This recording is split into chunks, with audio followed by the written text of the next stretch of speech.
Welcome everyone, you join us here today at the Land Rover Experience Centre in Eastern in the United Kingdom. I'm joined today by two very special guests. First of all, Mike, our Land Rover Classic expert. Mike, great to have you here. Thanks so much for joining us. And we're also joined by our second special guest, the Series I Land Rover, an icon in its own right. It's a real thing of beauty. Shall we take a deeper dive around and understand a bit more of the history? Yeah, absolutely. So the vehicle, when it arrived, it was actually a multitude of colours, this one. It was originally bronze green. She spent all her life in the outback. It was assembled in Australia originally, and in 1950. And on this massive estate, this massive cattle station, 25,000 hectares. So she was a little bit sunburnt, a little bit beaten, a little bit worn out, but she came back to Solihull and went through the process of being restored. When you get a vehicle to restore, obviously you've got a strategy, and one of the benefits of doing this at Land Rover, we've got access to all the engineering drawings and archives, so we can look at the vehicle, assess what needs to be done to it, and decide whether that part needs to be restored or replaced. And that's the same with all of the Reborn vehicles. I mean, these bonnet catches is such a classic piece. Yeah, they're certainly very 1950s and of the time, very functional. Definitely. So this is the 1.6 litre petrol engine, which puts out 55 horsepower. The vehicle isn't very heavy compared to a vehicle today. It only weighs 1,200 kilograms. So yeah, it's more than enough power to keep her happy. Amazing, and I love how it's even got the original chassis plate at the back there. Yeah, there's certain parts of the vehicle that you really want to try and keep original, and that plate there, we were able to keep it original. If you have a look at it, you can see it's ever so slightly worn and beaten, and that. Yeah, so the seats are green vinyl, and that's exactly what the specification was in the day. We kept the original key, which is a replacement key from Newman's Hardware in Townsville in Queensland, so that's a little bit of authenticity there. One step they put in the early Land Rovers was to make sure that you had minimal process for operating the vehicle, which is one of those things which has stayed in the vehicle today. Hill descent control works exactly the same way in a modern Land Rover. It's crazy. Well, speaking of off-road technology, should we jump in and go and put it through its paces? That's a great idea.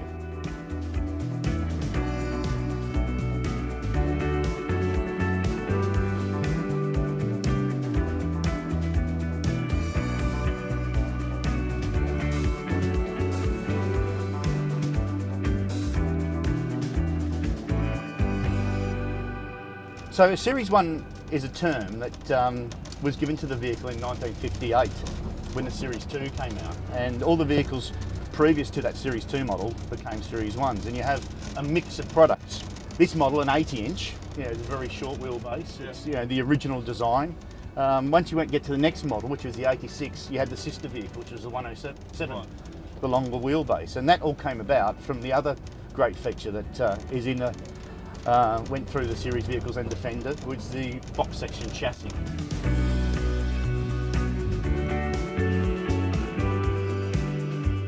So this obstacle here, this H-shaped pattern, is going to be slightly interesting in this vehicle because we don't have traction control or locking E-diffs or anything like that. So we might get to a point where the vehicle gets two wheels in the air and it may stop. So what we'll need to do there is back off. I'm going to just make it. There we go. So, perfect. Just got that. And that's the thing of planning, once again, planning your route, planning your off-roading, and what you're going to do. And in the case, if you do get stuck, how are you going to get out of it? Yeah, well, you can see how good this vehicle, this is the first model, the 80-inch, how capable it was just as a base vehicle. And as I suppose the world's become, technology has moved, this really benchmarked the ability of Land Rover. God, it just takes it in its stride. Incredible.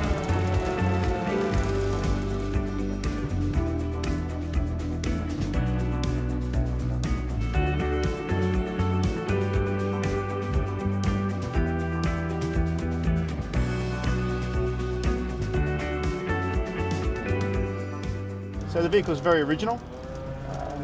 We came across her in 2015 and thought what a brilliant opportunity to make this vehicle the first Land Rover Reborn. And she came back to Solihull in 2015, and first thing we did was took her back to where she left as a box of parts, and then we took her into a part of the factory alongside the Defender line where the engineering department originally was in 1948, which was a really nice little feature, and she was rebuilt there, so it was almost starting from scratch moment. It was quite an incredible thing to be able to be there back where it started life and have this vehicle in restoration. So Huey's Land Rover number one, or pre-production number one. So before Huey there was a couple of centre steer mule prototype style vehicles. Those other vehicles were needed to get the concept right. Having the vehicle correctly set up, as you would a Discovery, current Discovery or an Evoque or a Sport or whatever, it'll give the customer and driver the confidence to operate the vehicle where you may not normally take an everyday car. I mean, the innovation really is in the four-wheel drive system, that ease of use, and the chassis. One of the things with the Series I vehicles is because the development was so rapid. You know, they went from nothing to, you know, the launch of the actual production line in 10 months. Wow, So 10 months? in 10 months, yeah. So yeah, from the end of 1947, suddenly the production line was running in June, July 1948.